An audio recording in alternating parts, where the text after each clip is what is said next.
Est-ce qu'il va y avoir un vaccin et quand? Je ne sais même pas si cette maladie existera encore l'année prochaine, j'en sais rien du tout.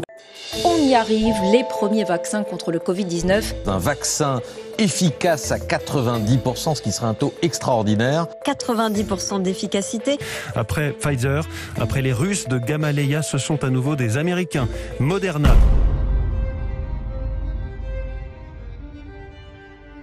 Dans cette course effrénée au vaccin contre le SARS-CoV-2, le géant pharmaceutique américain Pfizer, en partenariat avec la biotech allemande BioNTech, a été le premier à obtenir une autorisation de mise sur les marchés américains et européens à la fin de l'année 2020. Quelques jours plus tard, c'est Moderna qui obtient également cette autorisation. Ces deux entreprises ont quelque chose en commun puisqu'elles ont toutes les deux mis au point une nouvelle technologie de vaccin qui a déjà fait beaucoup parler, les vaccins à ARN. Il existe plusieurs technologies de vaccins, mais dans tous les cas, le principe est le même.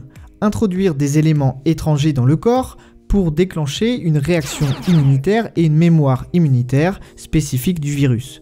Le tout évidemment sans développer la maladie. Pour cela, on peut utiliser des vaccins vivants atténués, c'est-à-dire des vaccins qui possèdent un pouvoir infectieux mais très faible.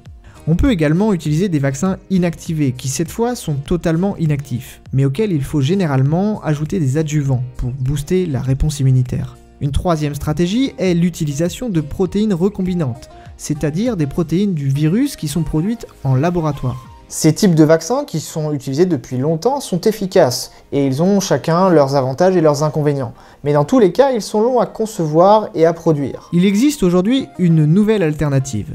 Les vaccins à ARN. Ces vaccins sont développés depuis les années 90, mais ils posaient jusqu'ici de nombreux problèmes techniques, parmi lesquels leur stabilité. Ils étaient souvent dégradés avant de pouvoir entrer dans les cellules. C'est seulement depuis quelques années que des progrès importants ont été faits pour améliorer leur efficacité. Alors on va parler de ces vaccins à ARN, mais avant, qu'est-ce qu'un ARN ? L'ARN est un acide nucléique, comme l'ADN. À ceci près que son code est composé des lettres CGAU, tandis que celui de l'ADN est composé des lettres CGAT. L'ARN est présent dans certains virus, d'ailleurs le SARS-CoV-2 est un virus à ARN. Il en existe plein d'autres, comme la grippe et le VIH. Mais l'ARN est également présent chez pratiquement tous les êtres vivants. Il en existe plusieurs des types d'ARN, mais on va parler de celui qui nous intéresse ici, l'ARN messager. Nos cellules, à nous eucaryotes, possèdent un noyau dans lequel se trouve l'ADN. On avait vu dans une précédente vidéo que l'ADN servait à fabriquer les protéines. C'était vrai, mais un peu simplifié. En fait, l'ADN est transcrit en ARN messager dans le noyau. Dans un deuxième temps, l'ARN messager sort du noyau et c'est lui qui est décodé et traduit en protéines. Donc l'ARN messager sert d'intermédiaire à la fabrication des protéines, qui je vous le rappelle sont les petites mains des cellules. Elles permettent de tout faire dans la cellule, division, migration, communication, etc. Cet ARN a une faible durée de vie, il est rapidement dégradé dans la cellule. Maintenant que l'on sait ce que c'est qu'un ARN, voyons comment fonctionne le vaccin de Pfizer. Le vaccin contient l'ARN messager de Spike, qui va donc permettre l'immunisation contre cette protéine particulière. Vous en avez probablement déjà entendu parler puisque c'est elle qui va permettre au SARS-CoV-2 d'entrer dans nos cellules. En effet, elle agit comme une clé qui va permettre d'ouvrir une serrure de la cellule qu'on appelle ACE2. Le récepteur. Cette protéine Spike est donc très importante pour le virus. Sans elle, il ne peut pas entrer dans les cellules et ne peut donc pas survivre. Revenons à notre vaccin. Un ARN ne peut pas rentrer facilement dans les cellules. Déjà, il peut être détruit à l'extérieur des cellules et en plus, il ne peut pas franchir la membrane cellulaire. Pour que ce soit possible, il est nécessaire d'utiliser un transporteur. Ce transporteur va permettre d'une part de protéger l'ARN, mais aussi de le faire entrer dans nos cellules. Ce transporteur composé de 4 lipides différents va permettre au vaccin de rentrer dans les cellules puisque la membrane de nos cellules, et en fait de toutes les cellules animales, est également formée d'une membrane lipidique. Une fois à l'intérieur de la cellule, l'ARN est libéré dans le cytoplasme, où il peut être traduit en protéines. Là où ça devient intéressant, c'est lorsque le vaccin rentre dans les cellules dendritiques, dont on a déjà parlé la dernière fois. Ces cellules immunitaires sont présentes un peu dans tout le corps, y compris au niveau du muscle où se fait l'injection. Lorsque le vaccin aura pénétré ces cellules, elles vont migrer dans les ganglions lymphatiques. C'est un endroit où elles vont rencontrer les lymphocytes T et les lymphocytes B. Et c'est là qu'elles les activent. Elles permettent ainsi la production de lymphocytes T actifs et de lymphocytes B actifs qui vont produire des anticorps, mais aussi la production de lymphocytes mémoire qui vont être capables de réagir en cas de véritable infection. Pour plus de détails à ce sujet, je vous renvoie à la précédente vidéo qui explique brièvement le fonctionnement de la mémoire immunitaire. Donc ça, c'est la théorie. Maintenant, passons à l'étude clinique qui a permis de tester l'efficacité de leur vaccin. On va s'intéresser ici à la phase 2-3 de l'étude clinique. Dans les phases précédentes, ils ont déterminé la meilleure dose à utiliser et ils ont montré l'efficacité en termes de production de lymphocytes et de production d'anticorps. Alors voici comment s'est déroulée la phase 2-3. 2 doses de 30 microgrammes de vaccin ont été inoculées à 21 jours d'intervalle dans le muscle du bras. Environ 38 000 volontaires ont été enrôlés dans cette étude, la moitié a reçu le vaccin, l'autre moitié le placebo. Pour rappel, le placebo est le groupe contrôle à qui on injecte de l'eau. Cette étude a été faite en double aveugle. Ni les participants ni le staff ne savaient si l'injection contenait le placebo ou le vaccin. Ensuite, les participants ont été randomisés, c'est-à-dire qu'on s'assure que chaque groupe soit comparable. Comme vous pouvez le voir sur ce tableau, il y a autant d'hommes dans chaque groupe, autant de femmes, autant d'asiatiques, autant de blancs, autant de brésiliens, autant d'américains, autant de personnes âgées entre 16 et 55 ans, autant de personnes plus de 55 ans, des médianes d'âge égales et autant d'obèses dans les deux groupes. On est là dans une large étude en double aveugle randomisée. C'est le gold standard. Alors quels sont les résultats de l'étude ? Pour mesurer l'efficacité du vaccin, ils ont tout simplement compté le nombre de personnes atteintes du Covid dans le groupe vacciné et dans le groupe placebo, en considérant que les deux groupes avaient le même risque d'être infectés. Cette considération n'est possible que parce que les groupes sont grands et parce que les groupes sont randomisés.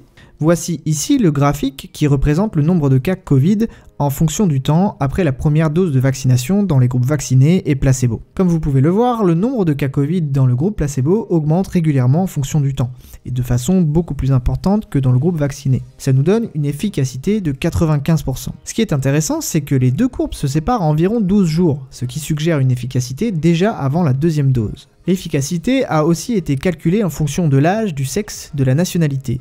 Et l'efficacité est similaire quel que soit le groupe, avec une efficacité globalement supérieure à 90%. Le vaccin, c'est quelque chose d'un peu spécial, parce que c'est donné à des personnes qui ne sont pas malades. Il est donc nécessaire que la balance bénéfice-risque soit largement en faveur des bénéfices. Mais comme pour tous les vaccins, il existe des effets secondaires. Voyons lesquels. Ici est représenté le pourcentage de participants de moins de 55 ans avec des effets secondaires. Faible en vert, modéré en jaune, sévère en rouge et très sévère en violet. Les participants avaient assez rarement de la fièvre, mais certains ressentaient de la fatigue, des maux de tête, des frissons, très rarement des vomissements, quelques diarrhées, des douleurs musculaires et des douleurs articulaires. Ces effets secondaires sont globalement un peu plus forts après la deuxième injection. Ce qui est intéressant dans ce graphique, c'est le pourcentage de participants avec des effets secondaires dans le groupe placebo. Par exemple, il y a un très fort pourcentage du groupe placebo avec de la fatigue et des maux de tête. Pas autant que dans le groupe vacciné, mais pas loin. Par contre, la fièvre, qui est typique d'une réaction immunitaire, n'est pas observée dans le groupe placebo. Ça vous montre encore l'intérêt d'un groupe placebo, mais vous allez voir qu'il sera encore plus utile plus tard.